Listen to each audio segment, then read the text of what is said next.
British colonialism is too good to India, man. మనల్ని పరిపాలించడం వల్ల చాలా మంది ఇండియన్స్ ఇప్పటికీ కూడా వాళ్ళే రైల్వేస్ తెచ్చారు. అసలు రైల్వేస్ మన గురించే తెచ్చారు అది.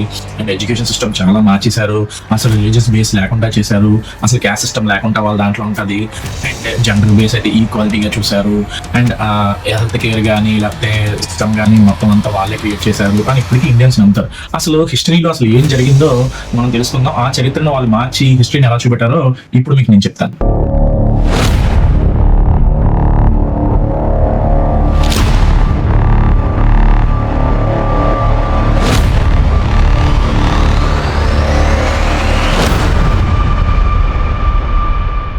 బ్రిటిషర్స్ ఈస్ట్ ఇండియా కంపెనీతో ఇండియాలోకి ప్రవేశించారు. సో వాళ్ళ వ్యాపారం కొనసాగించాలని మన రాజులతో అంతా లింకప్ చేశారు. అయితే దీనిలో వాళ్ళు గమనించింది ఏంటంటే మన భారతదేశంలో రాజుల మధ్య చాలా యూనిటీ ఉండేది.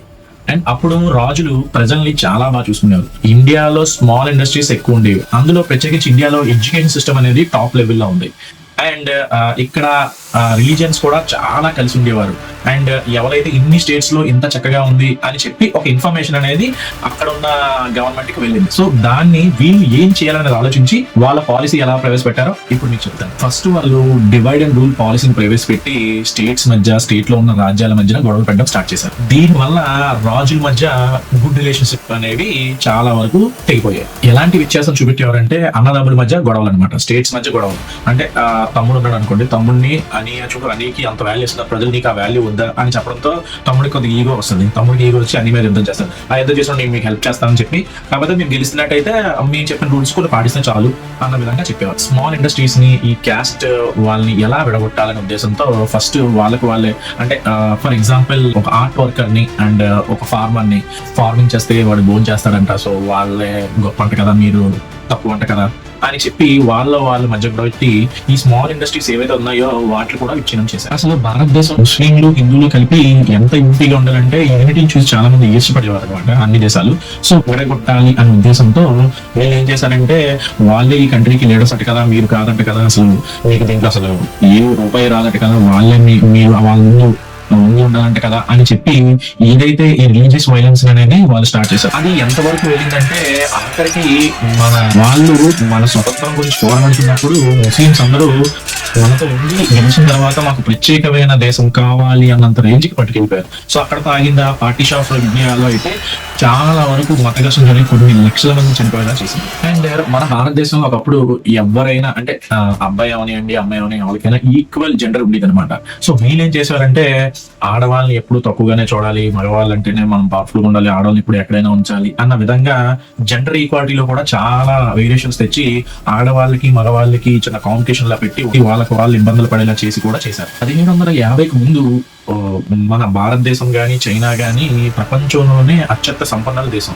బట్ ఈ 200 సంవత్సరాల్లో చాలా వరకు 31 కరువు కాటకాలు వచ్చాయి. చాలా ఇబ్బందికరమైన విషయం ఏంటంటే కరువు కాటకాలు వచ్చినప్పుడు భారతదేశంలో అసలు పంటలు అంటే వర్షాలు లేవు, పంటలు పండలేనప్పుడు చాలా వరకు మన భారతీయులు వాళ్ళు వేడుకున్నారు. మన రాజులు కూడా అప్పుడున్న జమీందార్ సిస్టమ్ కానీ ఏదైనా వేడుకున్నారంటే ఈ ట్యాక్స్ తగ్గించండి. కానీ ఇక్కడే క్రూయల్ గా బ్రిటిష్ గవర్నమెంట్ లేదు ఈసారి మీకు యాక్చువల్లీ 1% ట్యాక్స్ ఉండేటప్పుడు దాన్ని 3.5% గా మేము పెంచుతున్నాం, దాన్ని మీరు పే చేయాల్సిందే, ఏంటంటే ఏదైతే భూములు ఉన్నాయో మాకు ఇచ్చేయాల్సిందే అని రూల్ తెచ్చారు. అంటే ఎంత క్రూయల్ గా ప్రవర్తించారనమాట ఈ ల్యాండ్ లార్డ్స్ మీద కూడా. మరొక అత్యంత దారుణంగా జరిగిన సిచ్యువేషన్ ఏంటంటే సెకండ్ వరల్డ్ వార్ అయితే ఈ ఫుడ్ లేకపోవడం వల్ల 1,00,000 మంది చనిపోయారంటే అసలు మనం నమ్మసక్యమే కాదు. ఆ వరల్డ్ వార్ జరిగిన ఫుడ్ అంతా వీళ్ళందరూ మిలిటరీకి సప్లై చేసుకోవాలని ఒక దగ్గర హోల్డ్ చేసి అప్పటికి ఆకలి చావు చేస్తున్న భారతీయుల మీద నార్మల్ కూడా అంటే మిలిటరీ వాళ్ళకి ముందు ఇవ్వాలి, వీళ్ళు ఏవైనా పర్లేదని ఇంకా క్రూయల్ గా భారతీయుల మీద వాళ్ళ కక్ష అనేది సాధించారు. మనం ఈ ఫస్ట్ ఎడ్యుకేషన్ సిస్టమ్ 1750 అంటే 1800 ఆ సంవత్సరం ముందు 7,32,000 గురుకుల పాఠశాలలు ఉండేవి. ఇందులో చాలా వరకు ఒక 14 years వరకు ఒక కిడ్ ఎడ్యుకేషన్ వెళ్తే అక్కడ తన దగ్గర ఉండి తన టాలెంట్ ఏంటనేది టీచర్ గా గుర్తించి తన టాలెంట్ చూసి అందులో నువ్వైతే ఇంకా బెస్ట్ గా ఉండగలవు అని చెప్పి తనకి చెప్పినట్టయితే తను ఎదగడానికి ఒక వే అనేది చూపెట్టి తను చాలా ఉత్తీర్ణ చేసేవారు అప్పట్లో ఎడ్యుకేషన్ సిస్టమ్ మన టీచర్స్. మరి వీళ్ళ ఎడ్యుకేషన్ సిస్టమ్ ఏంటంటే 1935 యాక్ట్ ప్రకారం మనం ఏబిసిడీలే చదవాలి, వీళ్ళ ఎడ్యుకేషన్ సిస్టమే ఫాలో అవ్వాలని వీళ్ళైతే ఒక యాక్ట్ ఇచ్చారు. సో యాక్ట్ తెచ్చిన తర్వాత వీళ్ళ ఎడ్యుకేషన్ సిస్టమ్ ఎలా ఉందంటే, టీచర్ ఒక వైపు ఉంటే, ఫర్ ఎగ్జాంపుల్ ఈ ఫోటో చూడండి, యానిమల్స్ అన్ని ఒకలా ఉన్నాయి, బట్ వాళ్ళందరికీ ఒకటే ఎడ్యుకేషన్ ఇస్తున్నారు. అంటే ఇప్పుడు ఫర్ ఎగ్జాంపుల్ అక్కడ మంకీ ఉందనుకోండి, ఆ మంకీ దేంట్లో ట్రైన్ అప్ బాగా, ట్రీస్ మీద ట్రైన్ అప్, బట్ ఆ మంకీకి సేమ్ ఈ నేల మీద ట్రైన్ అప్ ఉంది. అంటే వాళ్ళు ఏ విధంగా ఆలోచించారు, హిస్టరీలో బుక్స్ లో అన్నిట్లో కూడా వీళ్ళ గురించి మంచిగా రాసుకొని అసలు ఏం జరిగిందో ఇండియన్స్ చెప్పకుండా అనేది ఒక విధంగా వీళ్ళు హిస్టరీని చరిత్రను రాస్తే, మన గవర్నమెంట్ ఏం చేసింది వెంటనే మన ఇండిపెండెన్స్ డే వచ్చిన తర్వాత ఆ హిస్టరీ బుక్స్ ని నెక్స్ట్ వాళ్ళకి చూపెట్టింది తప్ప ఈ ఉన్న ఫ్యాక్ట్స్ ఏవి చెప్పలేదు. అందులో కొన్ని ఫ్యాక్ట్స్ మీకు చెప్తాను. చాలా మంది అంటుంటారు కదా, ఈ ముంబై టు థానే రైల్వే మార్గం వేశారు, మనకి అసలు రైల్వేస్ అంటే తెలియని వాళ్ళకి నేర్పించారని. అసలు అది వేసింది వాళ్ళ యొక్క ఆఫీసర్స్ కానీ వైస్ రాయ్స్ కానీ వచ్చినప్పుడు అక్కడ ఏదైతే సీ కోస్ట్ ప్రాంతం ఉందో అక్కడ నుండి ఇక్కడ తీసుకురావడానికి, మన సంపద, ఈ ఫుడ్ ఇంకేమైనా మంచిగా తయారు చేసి ఏమైనా ఉన్నట్టయితే దాన్ని వాళ్ళు తరలించుకోవడానికి ఆ లైన్ వేశారు. బట్ మన హిస్టరీ ఏం చెప్పింది, వాళ్ళ వల్లే రైల్వేస్ వచ్చాయి అని చెప్పింది. సో ఇది ఫ్యాక్ట్ ముందు నేర్చుకోవాలి మన ఇండియా. సివిలైజేషన్, పద్ధతులు, కల్చర్ అక్కడ నుండి నేర్చుకున్నామని చాలా మంది అన్నారు. అయితే నిజంగా అక్కడ నుండి నేర్చుకుంటే ఇప్పటికీ వాళ్ళు మార్నింగ్ వెళ్తే వాష్రూమ్కి వెళ్తారు కదా, కడుక్కోవడం వల్ల వాళ్ళకి హెమరాయిడ్స్ చాలా. ఎడ్యుకేషన్ సిస్టమ్ ని వీళ్ళు సింపుల్ గా ఒక ఎగ్జాంపుల్ చెప్పవచ్చు మనం. మీరు అప్పట్లో కానీ ఇప్పట్లో కానీ కొన్ని బుక్స్ చూడండి, ఎక్కడ కూడా బ్యూటిఫుల్ అగ్లీ అని ఉంటారు. అందులో వైట్ గా ఉన్న వాళ్ళు బ్యూటిఫుల్ అని, బ్లాక్ గా ఉన్నవారు అగ్లీ అని హ్యూమన్స్ ని చూపెట్టారు. అది మనం బర్డ్స్ ని చూపెట్టచ్చు, యానిమల్స్ చూపెట్టచ్చు, ఎక్కడైనా చూపెట్టచ్చు. చూసారు ఇక్కడ వాళ్ళ యొక్క థింకింగ్. అంటే మనం బయటికి వెళ్ళిపోయినా ఇక్కడ ఉన్న వాళ్ళు ఈ వైట్ అండ్ బ్లాక్ రిలీజన్ తో కొట్టుకోవాలనే ఉద్దేశంతో కూడా ఎడ్యుకేషన్ సిస్టమ్ ని వీళ్ళు మనకు చెప్తున్నారట. ఎడ్యుకేషన్ సిస్టమ్ ఇది బాగా డెవలప్ చేసామని. హాస్పిటల్స్ కట్టించి చాలా వరకు మంచి సూపర్ ట్రీట్మెంట్ ఇచ్చారు అంటారు. ఫర్ ఎగ్జాంపుల్ అప్పుడు తీసుకున్నాం స్మాల్ పాక్స్ అంటే మసూచి. ఆ టైంలో మన వాళ్ళకి చాలా మందికి వచ్చింది, మన ఇండియాలో చాలా వరకు లక్షల్లో మంది వచ్చింది. సో అప్పటికే ఆ మందు కనుగొబడ్డాను వెస్ట్రన్ కంట్రీస్ లో, అప్పటికే ఆ వ్యాక్సిన్ అనేది ఉంది. కానీ వీల్ క్రియాలిటీ ఏంటి చూసారో లేదో, జనాభా అయితే తగ్గుతుంది, మనకి ఇంకా బెనిఫిట్ గానే ఉంటారు కాబట్టి వ్యాక్సినేషన్ అనేది తక్కువ మోతాదులోనే ఇవ్వండి, ఎక్కువ ఇవ్వద్దు, చనిపోయిన వాళ్ళు చనిపోయిన అంత క్రియాలిటీగా ఆ టైంలో ఇలా ఆలోచించే విధానం ఇప్పుడు వాళ్ళేమో వీళ్ళే మంచిగా చేశారని అనుకోవడం మన మూర్ఖత్వం. రాజకీయాలంట వీళ్ళు మనం నేర్పించారట. యాక్చువల్లీ ఏయూ హోమ్ మనకి ఇండియన్ నేషనల్ కాంగ్రెస్ పార్టీని స్థాపించారు. ఓకే, ఒక విధంగా మంచిది. ఏయూ హోమ్ గాడ్ అయిపోయాడు. ఓకే, నిజంగా ఆ టైంలో ఏయూ హోమ్ అది కానీ ఒకవేళ ఆ పార్టీ పెట్టినట్టయితే మరి బ్రిటిషర్స్ దాన్ని వ్యతిరేకంగానే ఉండాలి కదా. నేను యాక్సెప్ట్ ఎందుకు చేశారు? ఎందుకంటే వాళ్ళ పనులు వినాలి అంటే ఒక మీ ఇండియా వైపు మేము ఉన్నాం అని చెప్పడానికి ఒక ఎగ్జిస్టెన్స్ పార్టీ ఉంటారు. సో ఇప్పుడు అది ఉండడం వల్ల ఆ పార్టీ ఉంది, వాళ్ళు ఏం చెప్తే ప్రజలు అదే వింటారు. సో ఆ విధంగా వెళ్తారన్న ఉద్దేశంతో పెట్టారు తప్ప మనకేం రాజకీయాలు నేర్పించక్కలేదు ఎవరు కూడా. ఈ విధంగా కూడా ఫ్యూచర్ భారతదేశం మీద పొలిటికల్ ఇంపాక్ట్ ఉండాలన్న ఉద్దేశంతో వీళ్ళు ఇలా క్రియేట్ చేసుకున్నారు. వీళ్ళు మన భారతీయుల్ని ఎంత క్రూయల్ గా చంపి అప్పట్లో మన ఇండియన్స్ ని వాళ్ళు ఎదురు తిరిగితే ఆడవాళ్ళని అయితే మానభంగాలు చేసి చాలా వరకు ఇబ్బందులు పెట్టేవారు. అండ్ మగవాళ్ళని సింపుల్ గా మీరు బీబీసీ ఛానల్ ఎక్కడైనా చూసినట్టయితే మీరు చూడండి, యూట్యూబ్ లో ఉంటుంది అప్పటి వీడియో. ఇంకా ఆ వీడియో గురించి నేను ఇప్పుడు ఎక్స్ప్లెయిన్ చేస్తాను.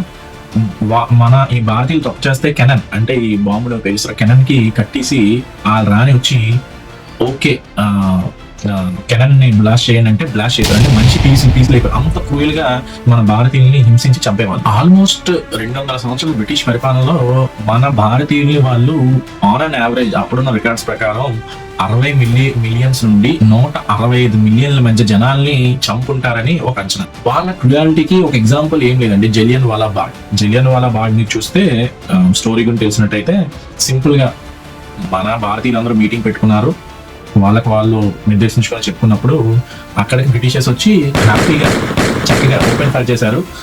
కొన్ని వేల మందిని అక్కడ చంపి వాళ్ళ క్రుయాలిటీ అనేది మళ్ళీ ప్రూవ్ చేసుకున్నారు.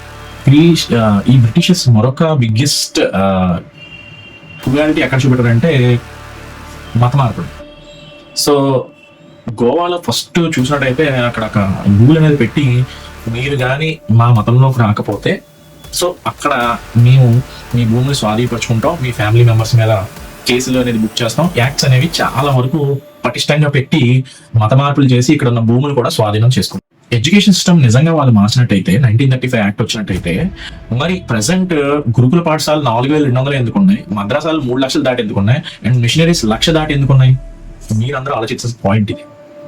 అయితే నాకే కాదు చాలా మందికి ఇండియన్స్ కి అర్థం అవ్వడం ఏంటంటే, ఇంత క్రూయాలిటీని పక్కన పెట్టి గుడ్ అనేదే హిస్టరీ బుక్స్ లో పెట్టి వాళ్ళు చెప్పి వాళ్ళ చరిత్రను ఇంకా గొప్పగా చెప్తే మరి తర్వాత స్వతంత్రం వచ్చిన తర్వాత అయినా హిస్టరీ రిలీజ్ చేయకుండా ఆ హిస్టరీని అలా కంటిన్యూ చేసి మన సోషల్ హిస్టరీ బుక్స్ అలాగే ఉంచేశారు. దీన్ని బట్టి మీకు ఏంటి అర్థం అవుతుందంటే వాళ్ళు వెళ్ళిపోయిన వాళ్ళ ఉనికిల్లో గుడ్ అనే వేలోనే ఉండాలనే ఉద్దేశంతో హిస్టరీని వాళ్ళు రాసుకున్న తర్వాత మన చాలా మంచి పొలిటీషియన్స్ దాన్ని ఫార్వర్డ్ చేయడం వల్ల మన హిస్టరీని మనం తెలుసుకోలేకపోయాం. మన భారతీయులందరూ ఈ క్యాస్ట్ కానీ రిలీజన్ కానీ పక్కన పెట్టి అందరూ యూనిట్గా ఉంటే అసలు ఏ దేశాలు ఏమీ కూడా మనల్ని ఏమీ చేయలేదని ఫైనల్ గా డిసైడ్ అయితే అయింది ఈ వీడియోతో. అండ్ మీ యొక్క బెస్ట్ సజెషన్స్ కానీ ఇలాంటివి ఇంకా ఏ టైప్ ఆఫ్ వీడియోస్ మీరు చూద్దాం అనుకుంటున్నారో కామెంట్స్ లో చెప్పండి. జై హింద్.